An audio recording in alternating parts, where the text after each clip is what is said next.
जय श्री राम, जय बागेश्वर धाम, जय गुरु कृपा। आज हम वाल्मीकि रामायण के अयोध्या कांड के 100वें सर्ग को हिंदी में पढ़ेंगे। जय राम रमारमणम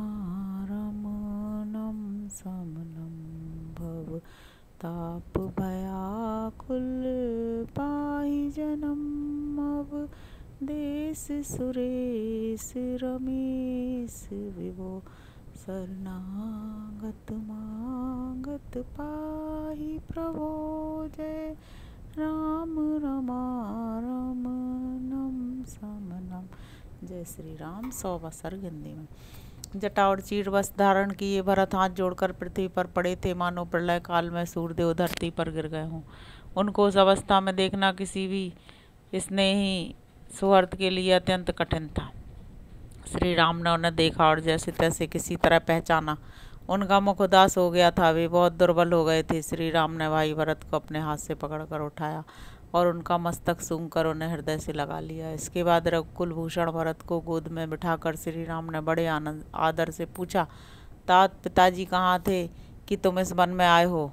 उनके जीते जी तो तुम वन में नहीं आ सकते थे। मैं दीर्घ काल के बाद दूर से आए हुए भरत को आज इस वन में देख रहा हूँ, परंतु इनका शरीर बहुत दुर्बल हो गया है। तात तुम क्यों वन में आए हो? भाई महाराज जीवित है ना? कहीं ऐसा तो नहीं हुआ कि वे अत्यंत दुखी होकर सहसा परलोकवासी हो गए हों और इसीलिए तुम्हें स्वयं यहाँ आना पड़ा हो? सौम्य तुम अभी बालक हो, इसलिए परंपरा से चला आता हुआ तुम्हारा राज्य नष्ट तो नहीं हो गया। सत्य पराक्रमी तात भरत, तुम पिताजी की सेवा शुश्रूषा तो करते हो ना? जो धर्म पर अटल रहने वाले हैं तथा जिन्होंने राजसूय एवं अश्वमेघ यज्ञों का अनुष्ठान किया है, वे सत्य प्रतिज्ञ महाराज दशरथ सक्सल तो है ना? तात क्या तुम सदा धर्म में तत्पर रहने वाले विद्वान ब्रह्मवेत्ता और इक्ष्वाकु कुल के आचार्य महातेजस्वी वशिष्ठ जी की यथावत पूजा करते हो? भाई क्या माता कौशल्या सुख से हैं? उत्तम संतान वाली सुमित्रा प्रसन्न है और आर्या के कई देवी भी आनंदित हैं। जो उत्तम कुल में उत्पन्न विनय संपन्न बहुश्रुत किसी के दोष न देखने वाले तथा शास्त्रोक्त धर्मों पर निरंतर दृष्टि रखने वाले हैं, उन पुरोहित जी का तुमने पूर्णतः सत्कार किया है। हवन विधि के ज्ञाता बुद्धिमान और सरल स्वभाव वाले जिन ब्राह्मण देवता को तुमने अग्निहोत्र कार्य के लिए नियुक्त किया है, वे सदा ठीक समय पर आकर क्या तुम्हें यह सूचित करते हैं कि इस समय अग्नि में आहुति दे दी गई है और अब अमुक समय में हवन करना है? तात क्या तुम देवताओं, पितरों, भृत्यों, गुरुजनों, पिता के समान आदरणीय वृद्धों, वैद्यों, ब्राह्मणों का सम्मान करते हो?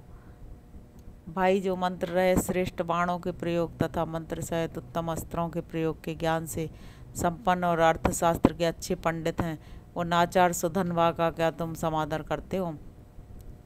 तात क्या तुमने अपने ही समान सूरवीर, शास्त्रज्ञ, जितेंद्रिय, कुलीन तथा बाहरी चेष्टाओं से ही मन की बात समझ लेने वाले सुयोग्य व्यक्तियों को ही मंत्री बनाया है? रघुनंदन, अच्छी मंत्रणा ही राज्यों की विजय का मूल कारण है। वह भी तभी सफल होती है जब नीति शास्त्र निपुण मंत्री शिरोमणि अमात्य से सर्वथा गुप्त रखें। भरत, तुम असमय में ही निंद्रा के वशीभूत तो नहीं होते? समय पर जाग जाते हो ना? रात के पिछले पहर में अर्थ सिद्धि के उपाय पर विचार करते हो ना? तुम किसी गुण विषय पर अकेले ही तो विचार नहीं करते, अथवा बहुत लोगों के साथ बैठकर तो मंत्रणा नहीं करते? कहीं ऐसा तो नहीं होता कि तुम्हारी निश्चित की हुई गुप्त मंत्रणा फूटकर शत्रु के राज तक फैल जाती हो? रघुनंदन, जिसका साधन बहुत छोटा और फल बहुत बड़ा हो, ऐसे कार्य का निश्चय करने के बाद तुम उसे शीघ्र प्रारंभ कर देते हो ना? उसमें विलंब तो नहीं करते? तुम्हारे सब कार्य पूर्ण हो जाने पर अथवा पूरे होने के समीप पहुंचने पर ही दूसरे राजाओं को ज्ञात होते हैं ना? कहीं ऐसा तो नहीं होता कि तुम्हारे भावी कार्यक्रम को वे पहले ही जान जाते हों? तात, तुम्हारे निश्चित किए हुए विचारों को तुम्हारे या मंत्रियों के प्रकट न करने पर भी दूसरे लोग तर्क और युक्तियों के द्वारा जान तो नहीं लेते हैं? क्या तुम सहस्त्रों मूर्खों के बदले एक पंडित को ही अपने पास रखने की इच्छा रखते हो? क्योंकि विद्वान पुरुष ही अर्थ संकट के समय महान कल्याण कर सकता है।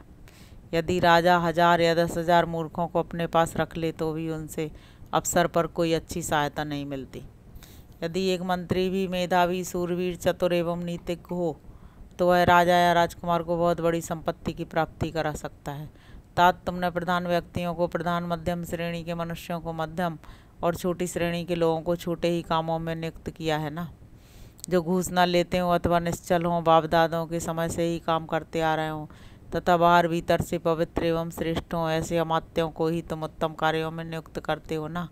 कि कई कुमार तुम्हारे राज्य की प्रजा कठोर दंड से अत्यंत उद्विग्न होकर तुम्हारे मंत्रियों का तिरस्कार तो नहीं करती। जैसे पवित्र याजक पतित यजमान का तथा स्त्रियां कामाचारी पुरुष का तिरस्कार कर देती हैं, उसी प्रकार प्रजा कठोरता पूर्वक अधिक कर लेने के कारण तुम्हारा अनादर तो नहीं करती। जो साम दाम आदि उपायों के प्रयोग में कुशल, राजनीति शास्त्र का विद्वान, विश्वासी, भृत्यों को फोड़ने में लगा हुआ सूर तथा राजा के राज्य को हड़प लेने की इच्छा रखने वाला है, ऐसे पुरुष को जो राजा नहीं मार डालता है वह स्वयं उसके हाथ से मारा जाता है। क्या तुमने सदा संतुष्ट रहने वाले सूरवीर, धैर्यवान, बुद्धिमान, पवित्र, कुलीन एवं अपने में अनुराग रखने वाले दृढ़ कर्म दक्ष पुरुष को ही सेनापति बनाया है? तुम्हारे प्रधान योद्धा बलवान, कुशल और पराक्रमी तो है ना? क्या तुमने उनके शौर्य की परीक्षा कर ली है तथा क्या वे तुम्हारे द्वारा सत्कार पूर्वक सम्मान पाते रहते हैं? सैनिकों को देने के लिए नियत किया हुआ समुचित वेतन और भत्ता तुम समय पर देते हो ना? देने में विलम्ब तो नहीं करते। यदि समय बिताकर भत्ता और वेतन दिए जाते हैं तो सैनिक अपने स्वामी पर भी अत्यंत कुपित हो जाते हैं और इसके कारण बड़ा भारी अनर्थ घटित हो जाता है। क्या उत्तम कुल में उत्पन्न मंत्री आदि समस्त प्रधान अधिकारी तुमसे प्रेम रखते हैं? क्या वे तुम्हारे लिए एक चित्त होकर अपने प्राणों का त्याग करने के लिए उद्यत रहते हैं? भरत, तुमने जिस राजदूत के पद पर नियुक्त किया है वह पुरुष अपने ही देश का निवासी, विद्वान, कुशल, प्रतिभाशाली और जैसा कहा जाए वैसी ही बात दूसरों के सामने कहने वाला और सद्य विवेक युक्त है ना? क्या तुम शत्रु पक्ष के 18 और अपने पक्ष के 15 तीर्थों की 3-3 अज्ञात गुप्तचरों द्वारा देखभाल या जांच पड़ताल करते रहते हो? शत्रुसूदन, जिन शत्रुओं को तुमने राज्य से निकाल दिया है वे यदि फिर लौट कर आते हैं तो तुम उन्हें दुर्बल समझकर उनकी उपेक्षा तो नहीं करते? तात, तुम कभी नास्तिक ब्राह्मणों का संग तो नहीं करते हो, क्योंकि वे बुद्धि को परमार्थ की ओर से विचलित करने में कुशल होते हैं तथा वास्तव में अज्ञानी होते हुए भी अपने को बहुत बड़ा पंडित मानते हैं। उनका ज्ञान वेद के विरुद्ध होने के कारण दूषित होता है और वे प्रमाणभूत प्रधान धर्मशास्त्रों के होते हुए भी तार्किक बुद्धि का आश्रय लेकर व्यर्थ बकवाद किया करते हैं।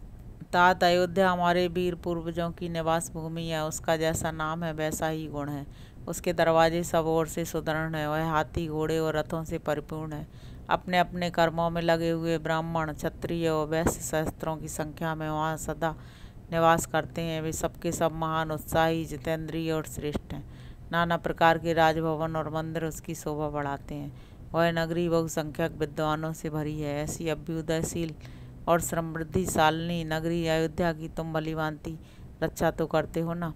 रघुनंदन भरत, जहाँ नाना प्रकार के अश्वमेघ आदि महायज्ञों के बहुत से चयन प्रदेश शोभा पाते हैं, जिसमें प्रतिष्ठित मनुष्य अधिक संख्या में निवास करते हैं, अनेकानेक देव स्थान, पौंसले और तालाब जिसकी शोभा बढ़ाते हैं, जहाँ के स्त्री पुरुष सदा प्रसन्न रहते हैं, जो सामाजिक उत्सवों के कारण सदा शोभा संपन्न दिखाई देता है, जहाँ खेत जोतने में समर्थ पशुओं की अधिकता है, जहाँ किसी प्रकार की हिंसा नहीं होती, जहाँ खेती के लिए वर्षा के जल पर निर्भर नहीं रहना पड़ता, जो बहुत ही सुंदर और हिंसक पशुओं से रहित है, जहाँ किसी तरह का भय नहीं है, नाना प्रकार की खानें जिसकी शोभा बढ़ाती हैं, जहाँ पापी मनुष्यों का सर्वथा अभाव है तथा हमारे पूर्वजों ने जिसकी भली भांति रक्षा की है, वह अपना कौशल देश धन दान से संपन्न और सुखपूर्वक बसा हुआ है ना? तात, कृषि और गोरक्षा से आजीविका चलाने वाले सभी वैश्य तुम्हारे प्रीति पात्र हैं ना? क्योंकि कृषि और व्यापार आदि में संलग्न रहने पर ही यह लोक सुखी एवं उन्नतशील होता है। उन वैश्यों को इष्ट की प्राप्ति कराकर और उनके अनिष्ट का निवारण करके तुम उन सब लोगों का भरण पोषण तो करते हो ना? क्योंकि राजा को अपने राज्य में निवास करने वाले सब लोगों का धर्मानुसार पालन करना चाहिए। क्या तुम अपनी स्त्रियों को संतुष्ट रखते हो? क्या वे तुम्हारे द्वारा भली भांति सुरक्षित रहती हैं? तुम उन पर अधिक विश्वास तो नहीं करते, उन्हें अपनी गुप्त बात तो नहीं कह देते? जहाँ हाथी उत्पन्न होते हैं वे जंगल क्या तुम्हारे द्वारा सुरक्षित हैं? तुम्हारे पास दूध देने वाली गऊएं तो अधिक संख्या में है ना? तुम्हें हथनियों, घोड़ों और हाथियों के संग्रह से कभी तृप्ति तो नहीं होती? राजकुमार, क्या तुम प्रतिदिन पूर्वाह्न काल में वस्त्र आभूषणों से विभूषित हो प्रधान सड़क पर जा जाकर नगरवासी मनुष्यों को दर्शन देते हो? कामकाज में लगे हुए सभी मनुष्य निडर होकर तुम्हारे सामने तो नहीं आते, अथवा वे सब सदा तुमसे दूर तो नहीं रहते, क्योंकि कर्मचारियों के विषय में मध्यम स्थिति का अवलंबन करना ही अर्थ सिद्धि का कारण होता है। क्या तुम्हारे सभी दुर्ग धन धान्य अस्त्र शस्त्र जल यंत्र शिल्पी तथा धनुर्धर सैनिकों से भरे पूरे रहते हैं? रघुनंदन, क्या तुम्हारी आय अधिक और व्यय बहुत कम है? तुम्हारे खजाने का धन अपात्रों के हाथ में तो नहीं चला जाता? देवता पितर ब्राह्मण अभ्यागत योद्धा तथा मित्रों के लिए ही तो तुम्हारा धन खर्च होता है ना। कभी ऐसा नहीं होता कि कोई मनुष्य किसी श्रेष्ठ निर्दोष और शुद्ध आत्मा पुरुष पर भी दोष लगा दे तथा शास्त्र ज्ञान में कुशल विद्वानों द्वारा उसके विषय में विचार कराए बिना ही लोभवश उसे आर्थिक दंड दे दिया जाता हो। नरश्रेष्ठ जो चोरी में पकड़ा गया हो, जिसे किसी ने चोरी करते समय देखा हो, पूछताछ से भी जिसके चोर होने का प्रमाण मिल गया हो तथा जिसके विरुद्ध और भी बहुत से कारण हो, ऐसे चोर को भी तुम्हारे राज्य में धन के लालच से छोड़ तो नहीं दिया जाता है। रघुकुलभूषण, यदि धनी और गरीब में कोई विवाद छिड़ा हो और वह राज्य के न्यायालय में निर्णय के लिए आया हो, तो तुम्हारे भोग्य मंत्री धन आदि के लोभ को छोड़कर उस मामले पर विचार करते हैं ना। रघुनंदन, निरपराध होने पर भी जिन्हें मिथ्या दोष लगाकर दंड दिया जाता है, उन मनुष्यों की आंखों से जो आंसू गिरते हैं, वे पक्षपात पूर्ण शासन करने वाले राजा के पुत्र और पशुओं का नाश कर डालते हैं। राघव, क्या तुम वृद्ध पुरुषों, बालकों और प्रधान वैद्यों का आंतरिक अनुराग, मधुर वचन और धनदान इन तीनों के द्वारा सम्मान करते हो? गुरुजनों, वृद्धों, तपस्वियों, देवताओं, अतिथियों, चैत्य वृक्षों और समस्त पूर्ण काम ब्राह्मणों को नमस्कार करते हो ना। तुम अर्थ के द्वारा धर्म को अथवा धर्म के द्वारा अर्थ को हानि तो नहीं पहुंचाते, अथवा आसक्ति और लोभ रूप काम के द्वारा धर्म और अर्थ दोनों में बाधा तो नहीं आने देते। विजयी वीरों में श्रेष्ठ समयोचित कर्तव्य के ज्ञाता तथा दूसरों को वर देने में समर्थ भरत, क्या तुम समय का विभाग करके धर्म अर्थ और काम का योग्य समय में सेवन करते हो? महाप्राज्ञ, संपूर्ण शास्त्रों के अर्थ को जानने वाले ब्राह्मण पुरवासी और जनपदवासी मनुष्यों के साथ तुम्हारे कल्याण की कामना करते हैं ना। नास्तिकता, असत्य भाषण, क्रोध, प्रमाद, दीर्घ सूत्रता, ज्ञानी पुरुषों का संग न करना, आलस्य, नेत्र आदि पांचों इंद्रियों के वशीभूत होना, राजकार्यों के विषय में अकेले ही विचार करना, प्रयोजन को न समझने वाले विपरीत दर्शी मूर्खों से सलाह लेना, निश्चित किए हुए कार्यों का शीघ्र प्रारंभ न करना, गुप्त मंत्रणा को सुरक्षित न रखकर प्रकट कर देना, मांगलिक आदि कार्यों का अनुष्ठान न करना तथा सब शत्रुओं पर एक ही साथ चढ़ाई कर देना, ये राजा के 14 दोष हैं। तुम इन दोषों का सदा परित्याग करते हो ना। महाप्राज्ञ भरत, 10 वर्ग, पंचवर्ग, चतुर्वर्ग, सप्तवर्ग, अष्टवर्ग, त्रिवर्ग, 3 विद्या, बुद्धि के द्वारा इंद्रियों को जीतना, 6 गुण, दैवी और मानुषी बाधाएं, राजा की नीतिपूर्ण कार्य, विसंति वर्ग, प्रकृति मंडल, यात्रा, दंड विधान तथा 2 गुणों की योनिभूत संधि और विग्रह, इन सब की ओर तुम यथार्थ रूप से ध्यान देते हो ना। इनमें से त्यागने योग्य दोषों को त्याग कर ग्रहण करने योग्य गुणों को ग्रहण करते हो ना। विद्वान, क्या तुम नीति शास्त्र की आज्ञा के अनुसार 4 या 3 मंत्रियों के साथ सबको एकत्र करके अथवा सबसे अलग अलग मिलकर सलाह करते हो? क्या तुम वेदों की आज्ञा के अनुसार काम करके उन्हें सफल करते हो? क्या तुम्हारी क्रियाएं सफल हैं? क्या तुम्हारी स्त्रियां भी सफल हैं? और क्या तुम्हारा शास्त्र ज्ञान भी विनय आदि गुणों का उत्पादक होकर सफल हुआ है? रघुनंदन, मैंने जो कुछ कहा है तुम्हारी बुद्धि का भी ऐसा ही निश्चय है ना, क्योंकि यह विचार आयु और यश को बढ़ाने वाला तथा धर्म, काम और अर्थ की सिद्धि करने वाला है। हमारे पिताजी जिस वृत्ति का आश्रय लेते हैं, हमारे प्रपितामहों ने जिस आचरण का पालन किया है, सत्पुरुष भी जिसका सेवन करते हैं और जो कल्याण का मूल है उसी का तुम पालन करते हो ना। रघुनंदन, तुम स्वादिष्ट अन्न अकेले ही तो नहीं खा जाते, उसकी आशा रखने वाले मित्रों को भी देते हो ना।